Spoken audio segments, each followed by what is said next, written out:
invito entonces, hermanos, a que juntos busquemos la carta de Judas. Penúltimo libro del Nuevo Testamento, justo antes del inicio de Apocalipsis. Epístola universal de Judas. Vamos a tener un momento de oración para que el Señor nos ayude en esta hora a exponer su palabra y que esta palabra sea útil para nuestras vidas. Vamos a orar. Señor, nosotros no podemos vivir sin tu palabra. Y nosotros te rogamos ahora, Señor, que traigas un nuevo conocimiento de tu palabra y que nos hagas vivir en ella. Nosotros te rogamos, Señor, que nosotros quedemos impactados en esta mañana con tu palabra, con tu Hijo Jesucristo y con vivir para Él. Te lo rogamos en su nombre. Amén. El título de este sermón de hoy se titula La contienda por la fe. La contienda por la fe. Según reportes de Puertas Abiertas, en su lista mundial de persecución que clasifica los países donde es más difícil vivir la vida cristiana, basado en un estudio de campo, o sea, un estudio real, se proporciona un análisis objetivo de la situación por la que atraviesan los cristianos en el mundo. Ellos clasifican países donde la persecución es alta, muy alta o extrema. 2.983 cristianos hay asesinados hasta el día de hoy en el año 2020. 9.488 iglesias han sido atacadas. 3.711 cristianos están ahora mismo presos por su fe. Los cristianos son perseguidos en muchas partes del mundo. Sin embargo, Asia y África se destacan. De hecho, 1 de cada 3 cristianos en Asia sufre persecución a nivel alto, muy alto o extremo. Mientras que en África eso pasa 1 de cada 6. Los países con persecución extrema y muy alta son Pakistán, Irán, Afganistán, Corea del Norte y China, entre otros. Por ejemplo, en Corea del Norte se estima que hay alrededor de 300.000 cristianos escondidos. Si se descubre a esos cristianos, no solo son deportados a los campos prisioneros como criminales políticos e incluso asesinados en el momento, sino que sus familias también compartirán ese destino. Los cristianos no tienen el más mínimo espacio en la sociedad en Corea del Norte y los ciudadanos son conscientes de ellos. Encontrar a otros cristianos para adorar y orar en comunidad es casi imposible. Y si algunos se atreven a hacerlo, se reúnen en el más absoluto secreto. Las iglesias que se muestran a los visitantes turísticos en Pyongyang, porque uno se pregunta, bueno, hay iglesias allí que ellos le muestran a los visitantes, no son más que meros fines propagandísticos. Ahí no hay ningún cristiano de verdad. En Irán, por ejemplo, se estima que hay alrededor de 800.000 cristianos escondidos. Los conversos del Islam al cristianismo son los más perseguidos, especialmente por el gobierno y por sus propias familias que los denuncian. El gobierno los ve como un intento de socavar el Islam y el régimen islámico de Irán y por lo tanto son considerados enemigos políticos. Muchos líderes de grupos cristianos de trasfondo musulmán han sido arrestados, procesados y condenados a muertes por crímenes contra la seguridad nacional. En China, por ejemplo, se estima que hay alrededor de 90 millones de cristianos. Frecuentemente, si un cristiano de trasfondo budista es descubierto por la comunidad y la familia, son amenazados, atacados físicamente y denunciados a las autoridades con el objetivo de hacerlos volver al budismo. Los cónyuges pueden ser forzados a divorciarse y los hijos separados de sus padres. Todas las iglesias se perciben en China como una amenaza y si se vuelven grandes, vierten mensajes políticos o invitan a extranjeros, esas iglesias obviamente son fruto de la persecución. El Partido Comunista Chino se apoya en la identidad cultural comunista para mantenerse en el poder y ha provocado restricciones de todo tipo en internet, en las redes sociales y una cantidad de normas contra la libertad religiosa que son realmente terribles para la iglesia. ¿Por qué hemos introducido este sermón de esta manera?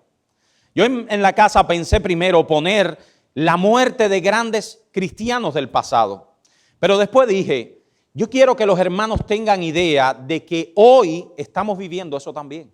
Muchos de nosotros pensamos de que eso ocurrió hace rato, de que esos fueron los cristianos perseguidos por el Imperio Romano o de que eso le ocurrió a los apóstoles y a los seguidores de los apóstoles. No, hoy muchos de nuestros hermanos están siendo perseguidos y muertos por su fe.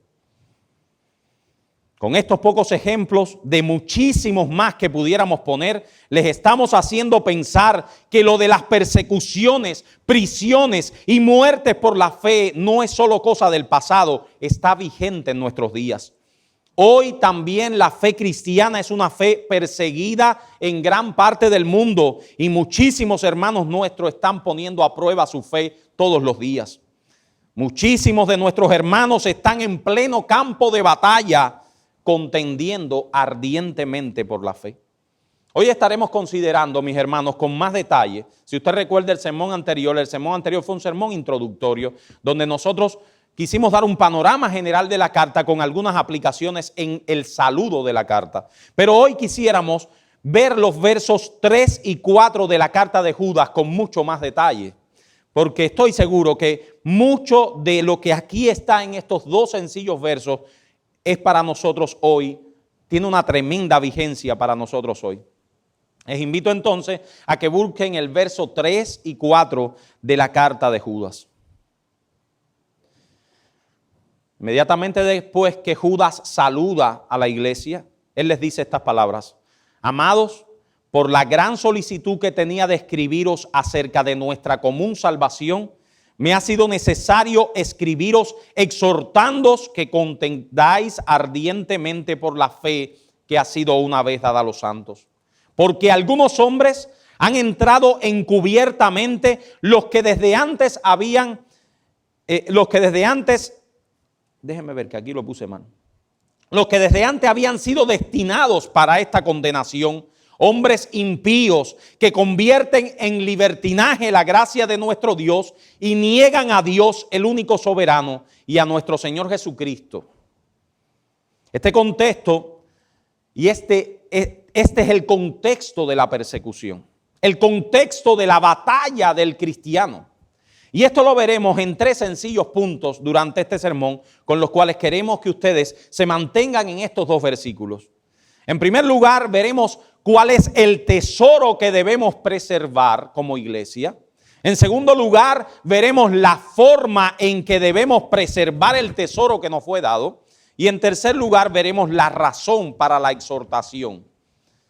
Veremos en primer lugar cuál es el tesoro que le fue encomendada a la iglesia. En segundo lugar, la forma en que la iglesia debe preservar ese tesoro. Y en último lugar, la razón para la exhortación, para esa exhortación. ¿Cuál es el tesoro que debe preservar la iglesia? Hermanos, en el mundo de hoy, la verdad ha adquirido una dimensión tan relativa que uno se queda perplejo. Hoy se cuestiona todo. La generación actual todo lo cuestiona. Cosas elementales que hace algunos años atrás nadie se atrevía a poner en duda. Cosas tan elementales como nuestro sexo biológico, como nuestro género biológico. Hoy se dice que el género es algo relativo y dependiente de la sociedad, de una sociedad que le llaman patriarcal. Se cuestionan todos los valores, inclusive se cuestiona el derecho a la vida, De tal manera que alguien dijo: nunca más debemos decir la verdad, sino mi verdad, pues lo que es verdad para ti puede ser mentira para tu vecino. Por tanto, un grupo como nosotros, que proclama la verdad absoluta en Jesucristo y su palabra, que esa verdad no cambia, no varía, no se modifica según las circunstancias. Hermanos, nosotros somos un grupo raro y que siempre es una diana para los fanáticos y pervertidos. La iglesia de Jesucristo es un grupo raro, un grupo que proclama la verdad absoluta, que no cambia y no varía. Eso es raro para nuestra sociedad. Pero si eso fuera así, probablemente Judas no habría cambiado el motivo de su carta, como dijimos en el sermón pasado. O sea, si la iglesia de Cristo, si los verdaderos creyentes nos mantuviéramos como un grupo sólido, cimentado en la verdad frente a un mundo relativo, eso sería más bien un motivo de acción de gracias y de regocijo, ¿verdad? Si la iglesia se mantuviera como un grupo sólido en torno a la verdad, luchando contra un mundo relativo, eso sería un motivo de acción de gracia. El problema es, mis hermanos, que el mundo se ha metido en la iglesia.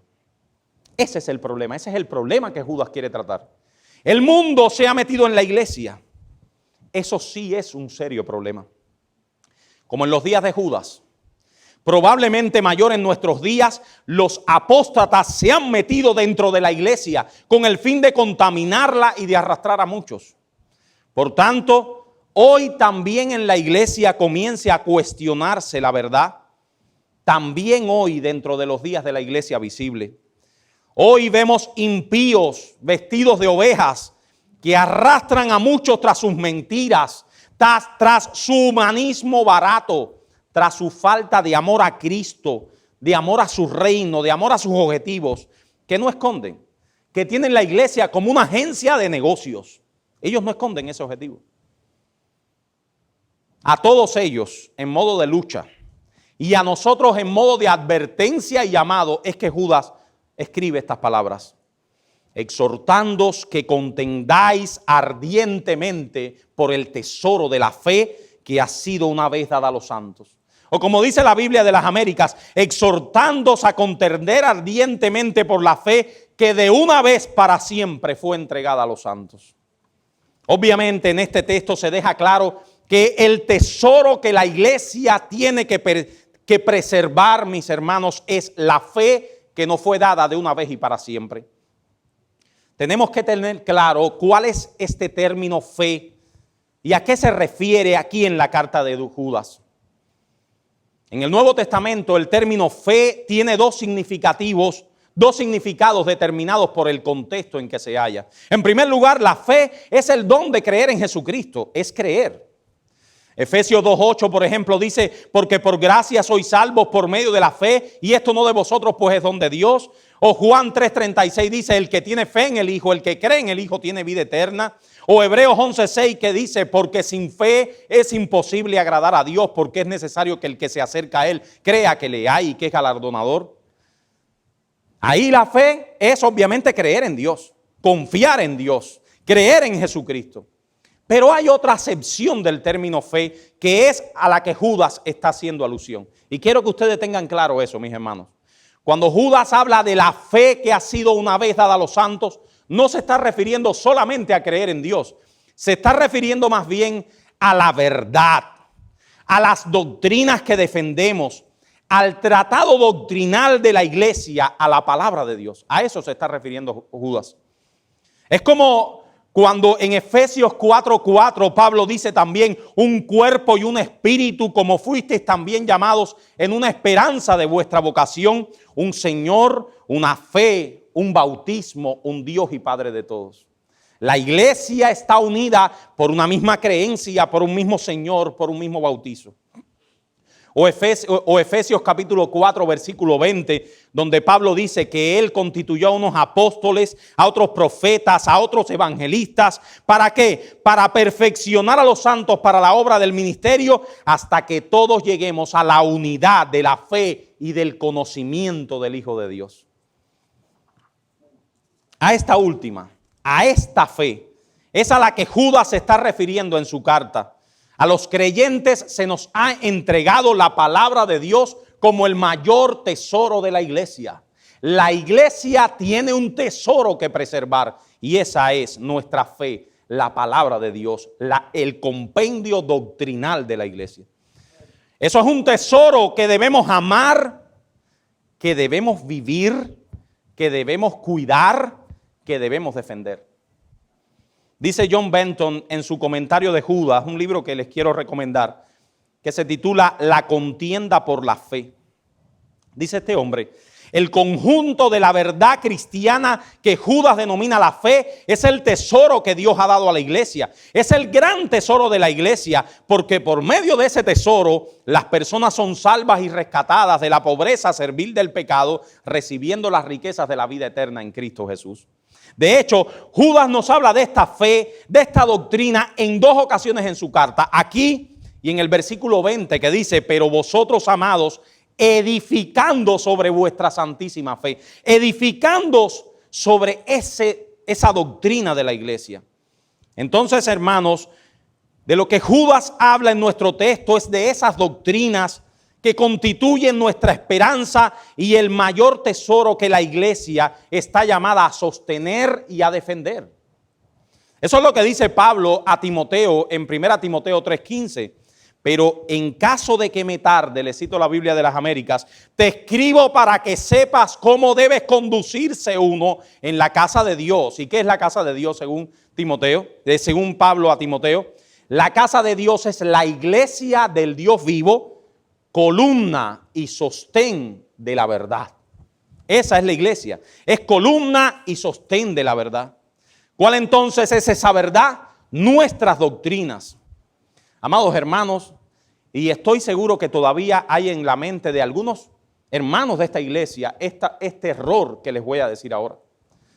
Muchos de nosotros pensamos que la doctrina es algo opcional, o que es más bien para los teólogos y Joel.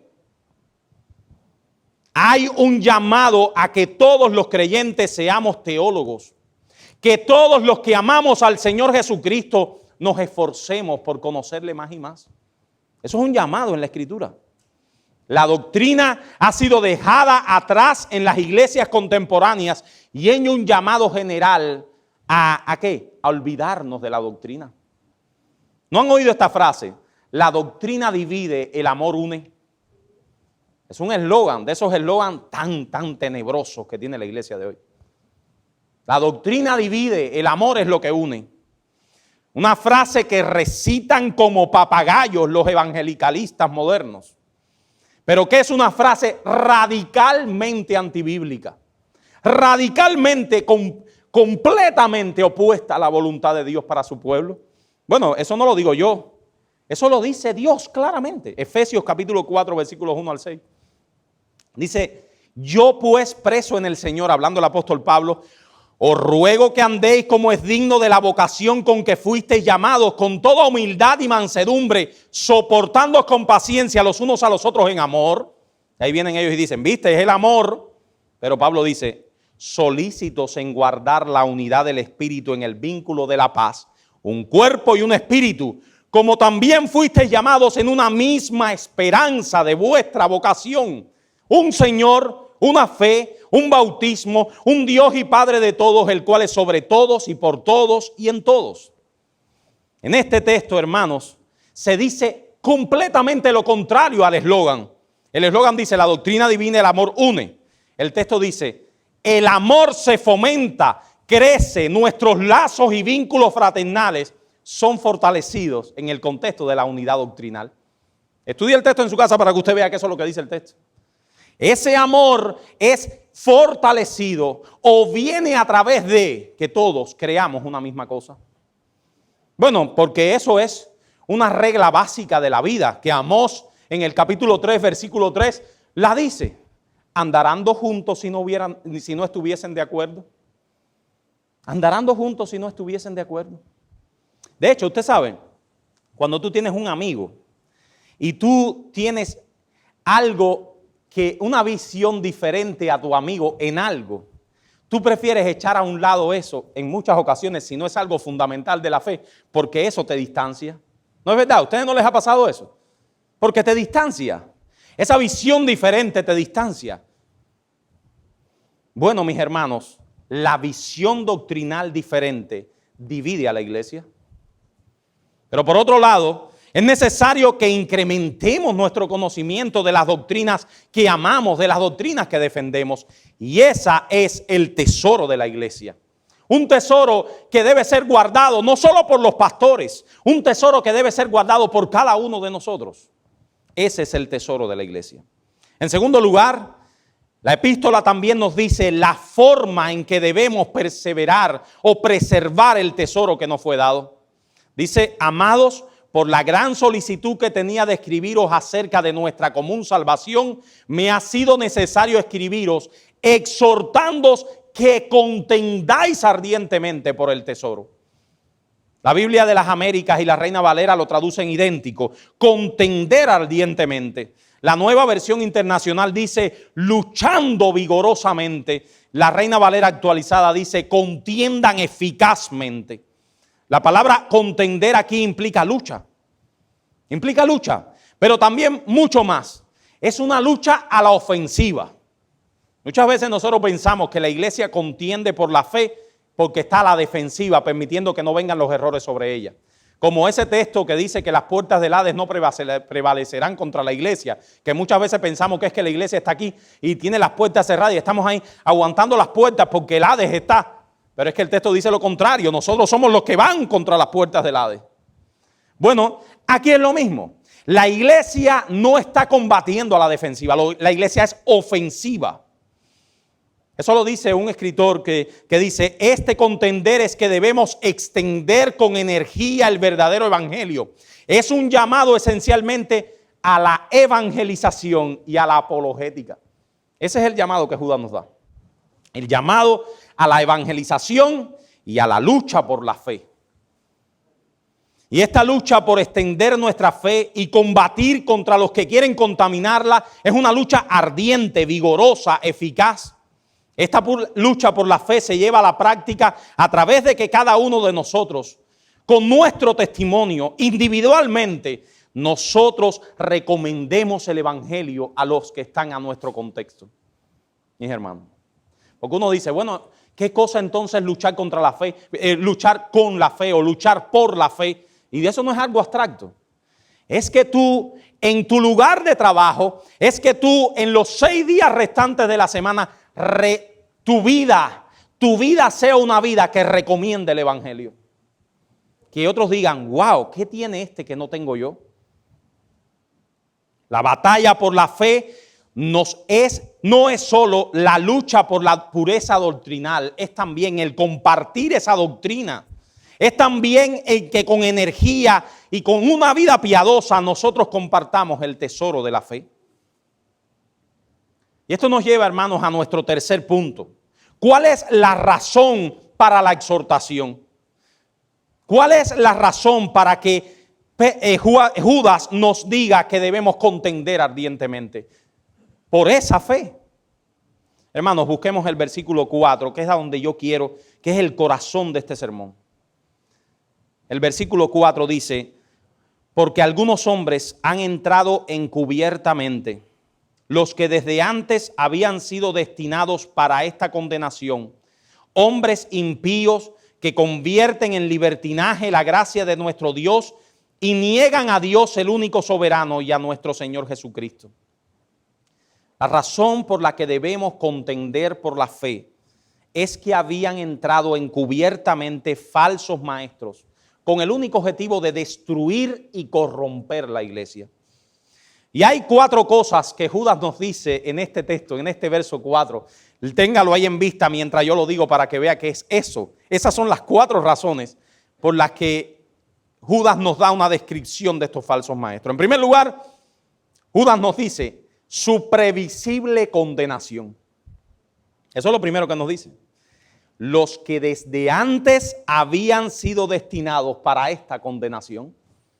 Judas nos dice que estos falsos maestros ya han sido destinados para la condenación. Así que si algo deben tener claro ellos y debemos tener claro nosotros, es que el final que les espera a estos engañadores es la destrucción, la condenación. Mis hermanos, los engañadores que vemos en la actualidad, que arrastran multitudes con el único fin de sacarles el dinero de sus bolsillos y que tienen la iglesia como una agencia de negocios, de ellos nosotros tenemos una sola cosa segura, es su condenación. Posteriormente en la carta veremos que Judas tiene en mente y nos da al menos 3 ejemplos de la Biblia. En el verso 11, que no queremos ahondar allí porque vamos a llegar allí, nos da el ejemplo de Caín, nos da el ejemplo de Balaam y nos da el ejemplo de Coré. Solo podemos decirle por ahora, mis hermanos, que aunque vemos que los impíos prosperan temporalmente, su fin es un fin de muerte. Hoy nosotros vemos o podemos ver mega iglesias, ¿no las han visto por YouTube? Con mega mentirosos, enseñando mega mentiras y mega falsedades. Y pienso en todos esos espectáculos que yo he visto por internet, de esos falsos apóstoles de la prosperidad, enseñando herejías que a mí, y yo creo que a muchos de nosotros le provocan náuseas literales, náuseas. Enseñando herejías y hablando horrores acerca del evangelio del Hijo de Dios. Y nosotros vemos que prosperan, que se construyen edificios fenomenales, que alan multitudes tras ellos. Sin embargo, vemos una iglesia fiel, con maestros fieles como la nuestra, que no tiene ni un lugar propio de reunión. Y nosotros nos preguntamos, ¿qué ha pasado? ¿Será que Dios no ve esas cosas? Bueno, Judas nos responde, no te inquietes, ellos ya tienen su destino. Su destino es la condenación. Su destino está establecido desde el principio. Todos aquellos que se oponen al reino de Dios y a través de los cuales Jesucristo es blasfemado, pueden tener seguro una cosa, su condenación. Pero en segundo lugar, de estos falsos, también Judas nos habla acerca de sus métodos. Miren el texto. Porque algunos hombres han entrado encubiertamente. Es interesante la palabra que usa Judas, que la Reina Valera traduce como encubiertamente. Y es en griego pareisdiein. Es una palabra muy expresiva. Es como el comején en la madera, que primero aparentemente no pasa nada. Todo se mantiene intacto aparentemente, ¿verdad? Primero descubrimos que el comején se está comiendo la madera cuando vemos al lado de los marcos de las puertas, de las ventanas, unas boronillas amarillitas, ¿verdad? Si no tomamos acción en esos momentos, de repente estaremos durmiendo en nuestras camas y sentiremos ¡bum! Se cayó la cama. Y después se cae la casa. Bueno, eso es lo que Judas está diciendo acá, hermano. Eso exactamente. Los falsos maestros son como el comején. Entran encubiertamente. La iglesia es corrompida por la falsa enseñanza de manera sutil. La iglesia a lo largo de su historia, desde Hechos de los Apóstoles, siempre ha sido blanco de falsos maestros que se han colado en ella con la única intención de destruirla. Eso lo vemos a lo largo del Nuevo Testamento. Por ejemplo, en el texto que leímos hoy, en Gálatas, los judaizantes querían pervertir el evangelio. O en Corintios, eran los profanos que tomaban las cosas de Dios como algo profano y profanaban la cena del Señor, como dice 1 Corintios 11. O el culto de la iglesia, o los dones espirituales, como 1 Corintios 13, y promovían una vida de pecado. O en 2 de Pedro, que se nos habla de aquellos falsos maestros que negaban al Señor y traían herejías encubiertas. Así también vemos en las cartas de Juan cómo él le llama a estos falsos maestros como, eso es típico de Juan, él le llama los anticristos. Y en Apocalipsis, en sus manifestaciones a las 7 iglesias, les hace ver a las iglesias que algunas de ellas tenían el comején dentro. Lean los primeros 3 capítulos de Apocalipsis. Estos falsos, como dijimos, vienen con sutilezas encubiertamente. Miren cómo vienen. Tu mejor vida ahora, Joel Osteen. Buenos días, Espíritu Santo, Benny Hinn.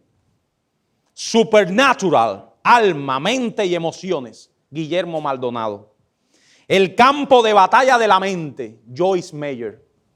El poder de atar y desatar, Guillermo Maldonado. Etcétera, etcétera. Les puedo citar muchísimos libros más. Cada uno ve los métodos de estos y otros falsos, y cuando uno los ve, claramente podemos percatarnos, hermanos, que ellos están intentando entrar encubiertamente. Su enseñanza parece a menudo muy convincente porque ¿quién no quiere ser feliz? ¿Quién no desea el poder del Espíritu Santo en su vida? ¿Quién no tiene en la mente una batalla que luchar? Dice un cristiano del pasado, todas las herejías, las mejores herejías y las más destructivas se forman con la mitad de la verdad. Grábate eso, mi hermano. Todas las herejías se forman con la mitad de la verdad. Habitualmente, estos falsos son personas encantadoras en su forma de vestir, en su forma de conducirte. Con frecuencia son personas afables, capaces de conseguirse y ganarse y meterse en un bolsillo a la congregación completa. Quiero aclarar primero que no hay nada malo en vestirse bien, ni en ser agradable, ni en ser afable.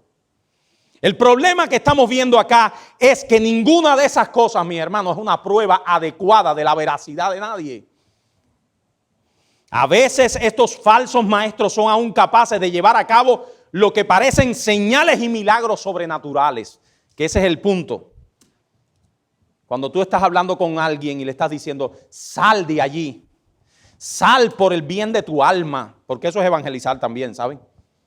Sal por el bien de tu alma de esos lugares. Esas personas te dicen, no, si cuando se paran adelante, los cojos caminan. Eso tiene que venir de Dios. Sin embargo, Jesús lo retrata ya. En Mateo capítulo 7 dice, muchos me dirán en aquel día, Señor, Señor, ¿no profetizamos en tu nombre? ¿No echamos fuera demonios en tu nombre hicimos muchos milagros? Entonces les declararé, nunca os conocí, apartaos de mí, hacedores de maldad. Así que algo tenemos claro. Cuando a mí me preguntan acerca de esto, de los milagros, yo siempre le digo, algo tengo claro, no procede de Dios. Por lo tanto, o es pura mentira o es la obra de Satanás. De eso no me queda duda a mí. No sé si es una mentira o es la obra de Satanás, pero de Dios no proceden. No debemos dejar que nada de eso nos engañe. Tenemos que fijarnos atentamente en las cuestiones que son verdaderamente importantes. ¿Cuál es lo importante? ¿Qué es lo importante? ¿Cuál es la verdad que esa persona lanza por su boca? Y si esa verdad es conforme a las Escrituras. Eso es lo que un creyente tiene que fijarse. No en las lucecitas, no en los espectáculos, no, mis hermanos, no en los milagros. El verdadero creyente debe fijarse todo el tiempo en que esa persona esté hablando la verdad de las Escrituras. Y no solo eso, sino que cómo esa verdad se refleja en su vida de piedad. Porque esa es la combinación de un verdadero maestro. Un verdadero maestro en las Escrituras es aquel que habla la verdad y que vive la verdad. Y que vive la verdad, mis hermanos. Esas son las marcas y ninguna otra. En tercer lugar, la otra característica de los falsos maestros en Judas, que Judas nos da, es su estilo de vida inmoral. Dice Judas, hombres impíos que convierten en libertinaje la gracia de nuestro Dios. Dice un autor, la idea de conocer la verdad pero no vivirla es anatema para el pensamiento bíblico. Significaría que en realidad una persona no conoce el evangelio en absoluto. Se lo repito, hermano, esto es un pensamiento súper profundo. La idea de conocer la verdad pero no vivirla es anatema al pensamiento cristiano. Los cristianos en la Biblia, mis hermanos, conocen la verdad, pero esa verdad no se queda en sus mentes. Esa verdad baja al corazón y baja a sus actos. Baja a sus actos. Esa es la característica de los falsos maestros que se habían colado en la iglesia. Dice Judas, ellos convierten la gracia de Dios en licencia para la desobediencia. Dice Benton, el propósito del diablo detrás de la falsa enseñanza siempre es legitimar el pecado de alguna manera. Quiere engañar a la iglesia para que piense que la moralidad no importa. Mis hermanos, tenemos que tener mucho cuidado con esas enseñanzas.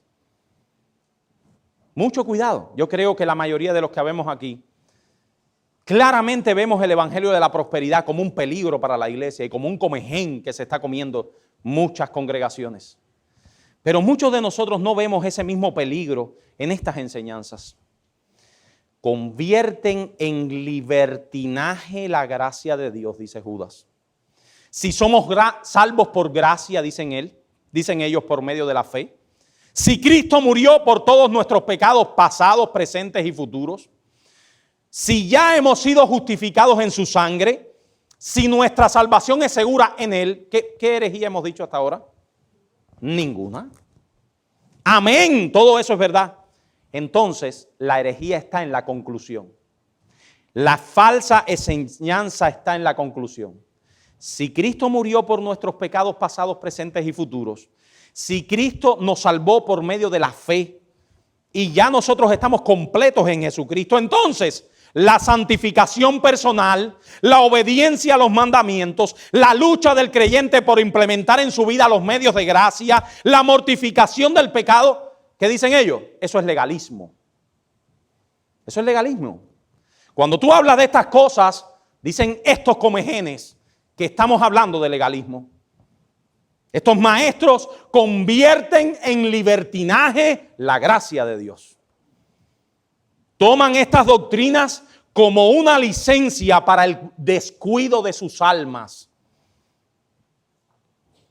Eso lo dice Pablo a Tito en el capítulo 2, versículos 11 al 14. Un texto que quiero que busquen, hermano. Vamos a buscarlo todo. Tito, capítulo 2, versículos 11 al 14.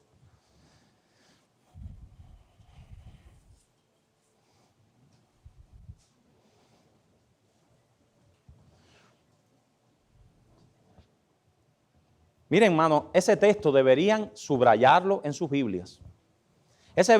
Yo en el grupo de esta semana le dije a los hermanos, hay textos que son claves, que tenemos que tener en la mente siempre, de acuerdo a porque estamos viendo las circunstancias que nos rodean. Eso es un texto para señalar.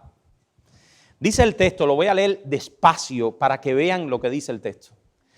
Porque la gracia de Dios se ha manifestado para salvación a todos los hombres.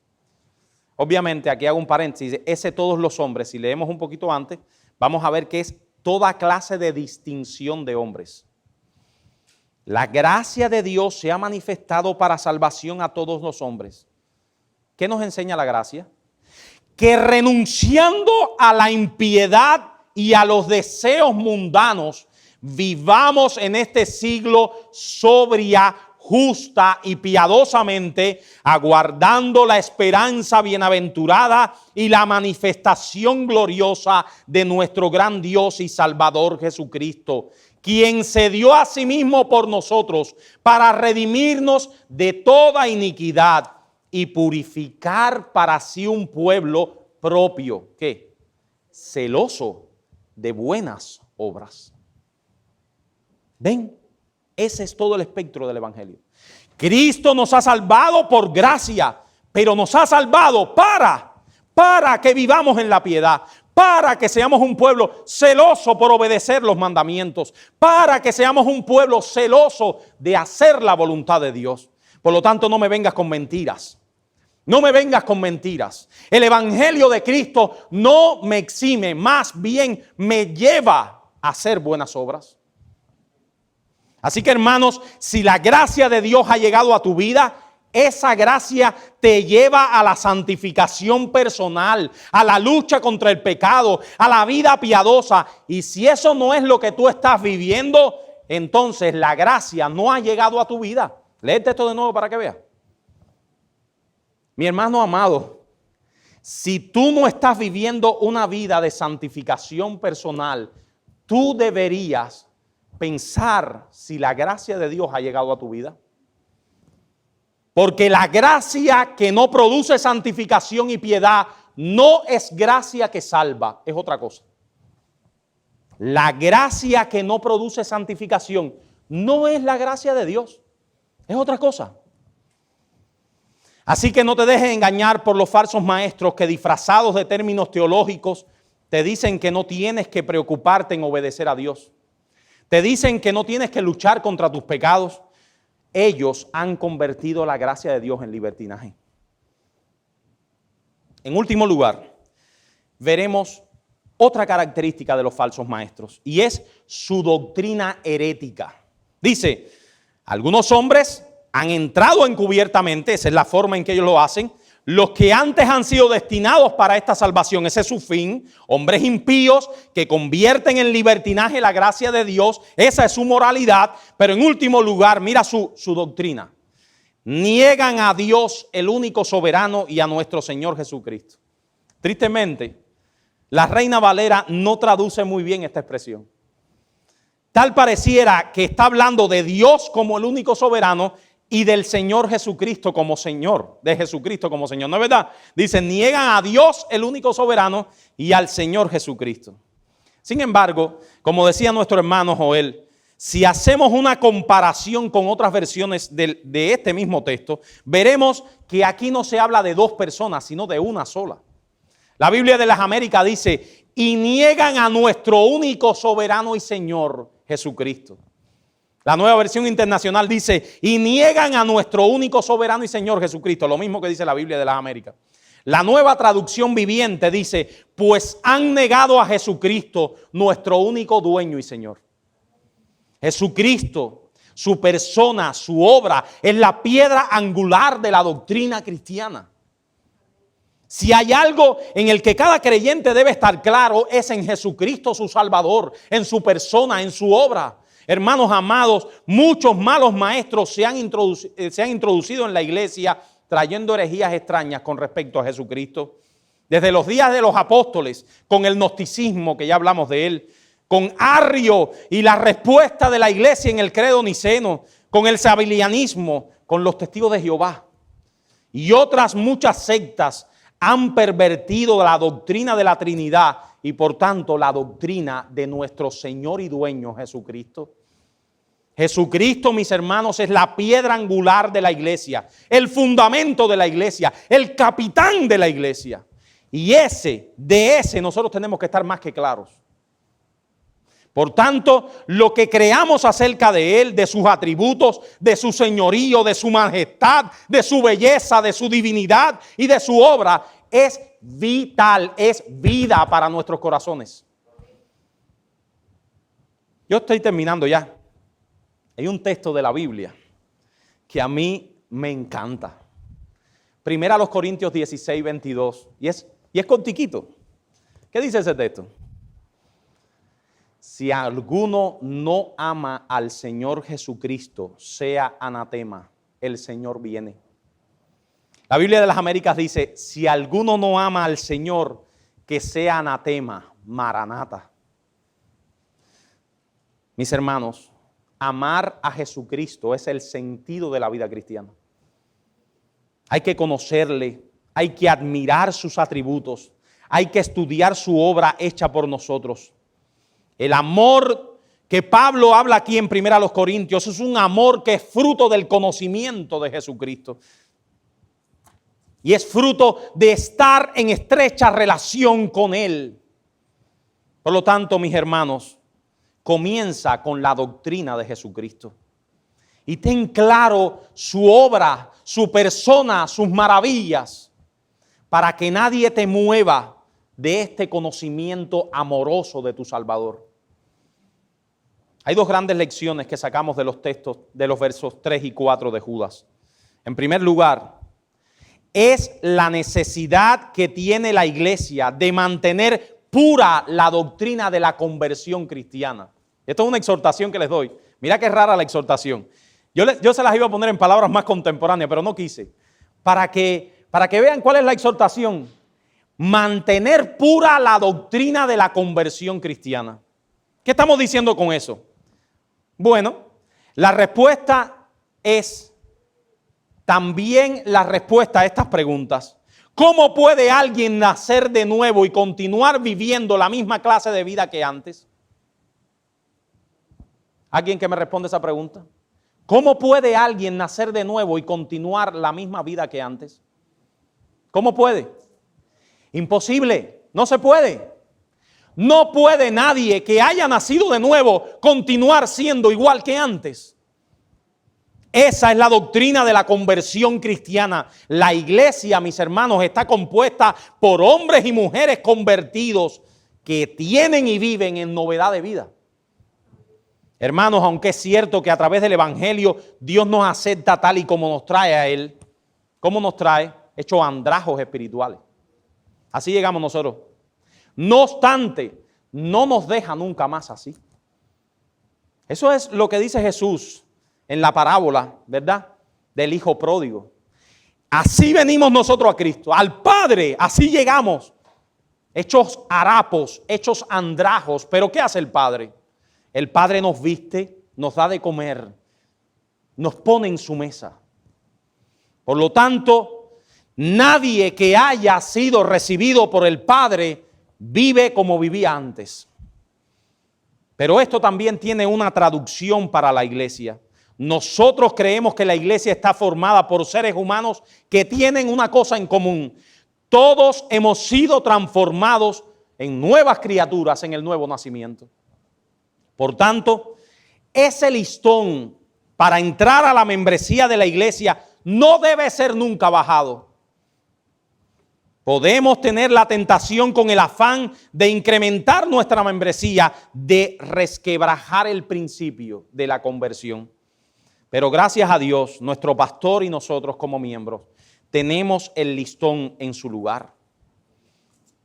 En segundo lugar, la necesidad para la iglesia y para nosotros como creyentes individuales, tanto de vivir como de extender el evangelio, mis hermanos. Esto exige en primer lugar que ese evangelio cale lo más hondo de nosotros. Que cada área de nuestras vidas, mis hermanos, cada cosa que hacemos en nuestras vidas diarias esté penetrada por el evangelio. Y que esa vida sea el reflejo del evangelio que creemos. Y entonces, y solo entonces, cuando nosotros vivimos el evangelio de manera verdadera, que ese evangelio cala cada cosa que hacemos, que nuestro primer pensamiento no es si este trabajo me va a pagar más o menos, que nuestro primer pensamiento no es si voy a estar mejor aquí o allá, que nuestro primer pensamiento debe ser cómo afecta eso a mi vida espiritual. Eso y solo eso, cuando nuestras vidas estén caladas y transformadas por el evangelio, seremos agentes eficientes de la evangelización. Bueno, mis hermanos, el Señor nos ayude en estas cosas. Es mi oración durante esta serie. Yo, cuando voy a hacer una serie, siempre me doy un solo motivo de oración para recordarlo, porque si pongo muchos motivos. Pero es mi oración durante esta serie que estos sermones complicadísimos sobre Judas traigan un nuevo aire fresco de deseos, ansias, apegos por conocer la palabra de Dios y aplicarla a nuestras vidas. Esa es mi oración. Que estos sermones de Judas traigan sobre nosotros un ansia, un deseo por conocer a Dios y su palabra como nunca antes. Dios nos ayude en este propósito. Oramos.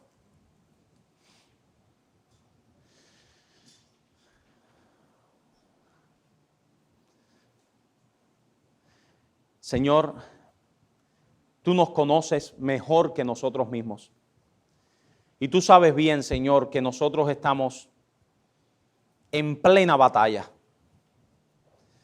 Que nosotros en muchas ocasiones hemos sido soldados que se han escondido en sus trincheras. En muchas ocasiones hemos desfallecido. En muchas ocasiones nuestras rodillas han sido quebradas. Nosotros te rogamos, Padre, que tú nos levantes, que tú nos hagas batallar y que tú traigas nuestros fusiles para poder estar activos y vivos en esta batalla espiritual por la fe que ha sido encomendada a los santos.